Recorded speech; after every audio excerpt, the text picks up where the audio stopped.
All right, in this video, we're going to learn about inverse functions, or I suspect I'm going to remind you about inverse functions, what they are, and how to calculate them.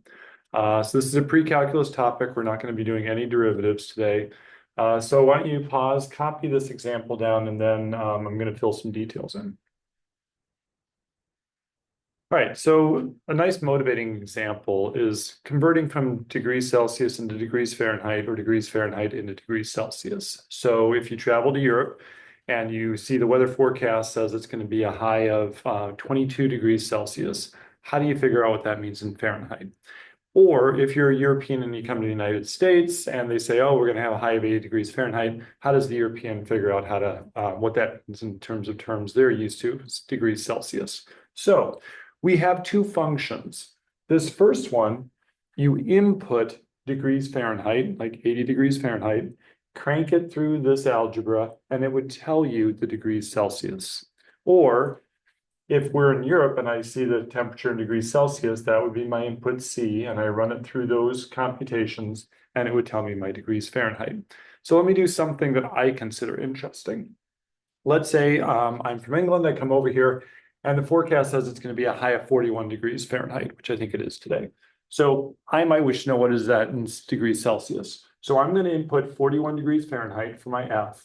So I'm going to have 5/9 41 minus 32.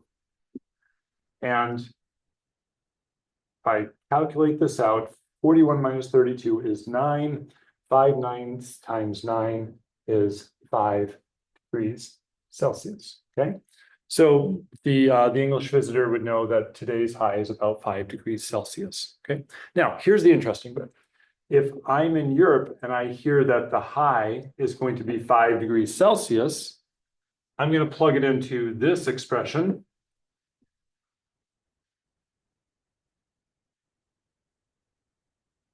To get my degrees Fahrenheit, 9/5 times 5 would just give me 9. And 9 plus 32 would give me 41 degrees Fahrenheit. So what is interesting here is that when I plugged an input into my Celsius function, I received a Celsius output. And when I use that output as the input into this other function, I got back 41 degrees Fahrenheit. So the input for the C function yielded degrees Celsius. And when I took this output and made it the input into my Fahrenheit function, this function kind of undid whatever the C function did and gave me back that original input. So the Celsius function does something to the Fahrenheit input, and the Fahrenheit function undoes whatever the Celsius function did to that input. So these two functions kind of undo each other, right? Similarly, I could have picked a number to plug into here, like 30 degrees Celsius, cranked out an output. Maybe that's, 86 degrees Fahrenheit. And if I plug 86 degrees Fahrenheit into here and crank it down, it'll give me 30 degrees Fahrenheit, 30 degrees Celsius. So these two functions reverse one another. And that's an example of when two functions are inverses of one another, when they reverse what the other one did. All right, let me make that more formal.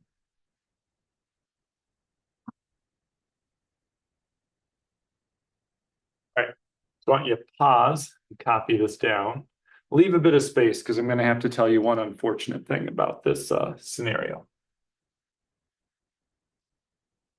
All right, so when two functions are inverses of one another, we're going to call one of them f inverse, f raised to the -1, right? It's terrible notation, and I will make a note of that in bright red soon. But we denote it f inverse, and what it means is that if or whenever f takes an input A and spits out a B, then f inverse is going to undo that. It's going to take B as its input and return A. So whatever f did to A to get B, f inverse undoes that to B and returns A. So if you remember the Sneetches on the Beaches example that I thrilled you with earlier this semester, Sneetch A goes into the function f machine and it comes out as Sneetch B. If I throw Sneetch B into the inverse machine, it undoes whatever f did and spits back out a. So the inverse function undoes whatever the function f did. Similarly, f will undo whatever f inverse does. Okay, so f inverse undoes whatever f did to input a. And some key things to keep in mind here is the outputs of f are the inputs of f inverse, right? F outputted of b, and I use that b as the input for f inverse. And the inputs of f, whatever I plugged into f, are the outputs of f inverse. Okay, so f inverse basically reverses the roles of inputs and outputs that f had. All right, more formally, this is how we would check to see whether two functions are inverses of each other. For all x in the appropriate domains, we would have the composition of these two functions. They should always undo each other and return back the original input. So f inverse of f of x, which means send x through f first, take the output, send it through f inverse. You should get back to the x value you started with. And flip them, f of f inverse of x, which means I'll plug x into f inverse first. Whatever this output is, I give it to f. That should also ultimately return an x, okay? All right, and I'm going to do an example of that on the next panel, but let me give you one warning first. F inverse, red, important. F inverse is bad, unfortunate notation. F inverse does not mean 1 divided by f. It's just piss poor notation, but it's the notation we use, right? So this is not actually a power on f. It's just the notation that we use. So please don't think that f inverse means 1 divided by f. Like x to the negative 1 means 1 divided by x, but it doesn't mean that when it's for functions. Sorry, that's just the way it is. That's an idiosyncrasy of math. Okay, let's do some examples. All right. So I got 3 examples to crank through. Why don't you pause, copy these down, leave space, because I got to do some work here. All right, so I present to you a very simple function f. It's presented as a table, right? Inputs are on the top row, outputs are on the bottom row, right? So that's a very simple table function. We haven't seen one in a while, but nice and basic. So for example, f of 3 would be 17, f of 4 would be -8. In an example like this, it is very easy to construct the inverse function. So inverse function, I make a table for it. And remember, what the inverse does is the outputs of f become the inputs of f inverse. So my outputs are 3, pi, 17, and -8. Those were the outputs of f, so they become the inputs of f inverse. And the inputs of f are the outputs of f inverse. So 3 corresponded to 1. So since f of 1 was 3, f inverse of 3 has to give me 1. I'm just undoing it.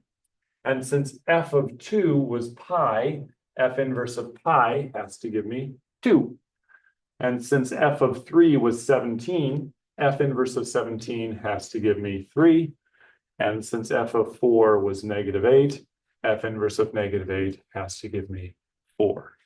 So f inverse undoes whatever f did. F turned 3 into a 17, so f inverse turns 17 back into a 3. All right, so now example 2.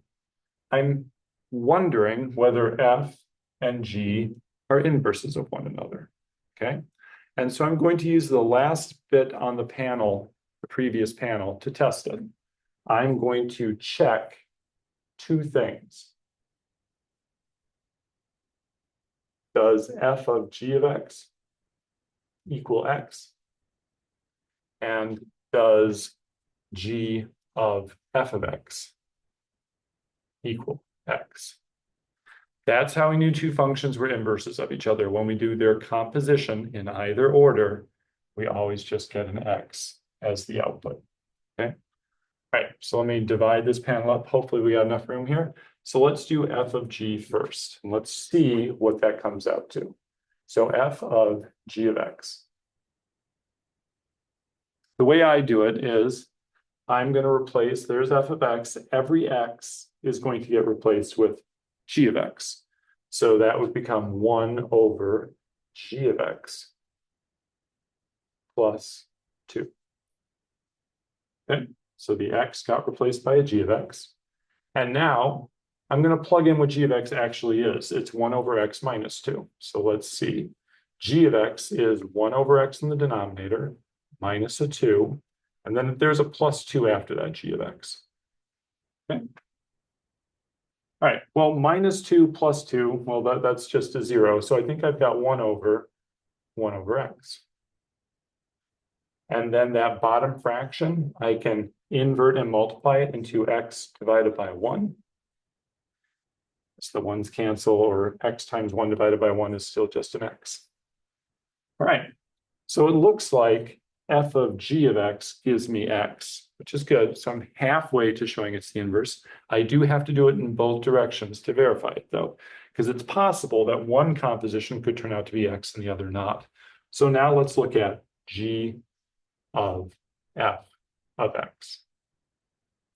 So I'm going to start with my function g of x, and I'm being told to replace x with f of x.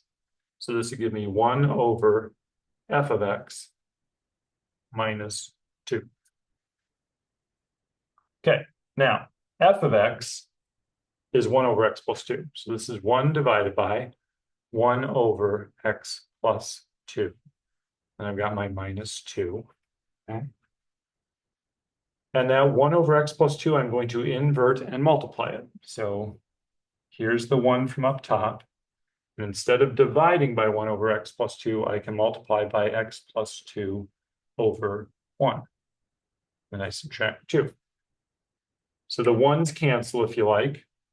And so now I have an x plus 2 minus a 2, which is simply an x. All right, so it looks like f of g and g of f both gave x's.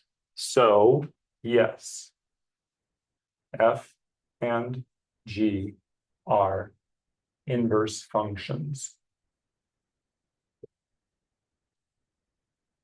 of one another.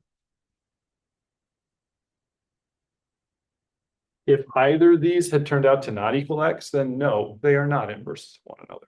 Okay.